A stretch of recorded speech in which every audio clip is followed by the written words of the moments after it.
Son vaxtlar məktəblərdə şagirdlər arasında zorakılıq halları artmaqdadır. Xüsusilə yuxarı sinif şagirdlər arasında baş verən davaların video çəkilərək sosial şəbəkələrdə paylaşılması bu vəziyyəti daha da təhlükəlidir. Belə hadisələr sadəcə fiziki qarşıdurma deyil, həm də psixoloji şantaj forması alır. Bu isə bir uşağın gələcək həyatına ciddi zərbədir.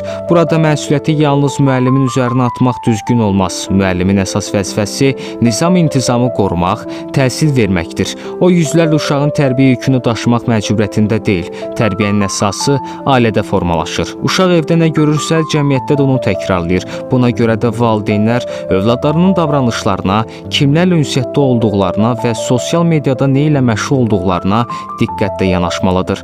Zorakılıq güc deyil, zəiflikdir.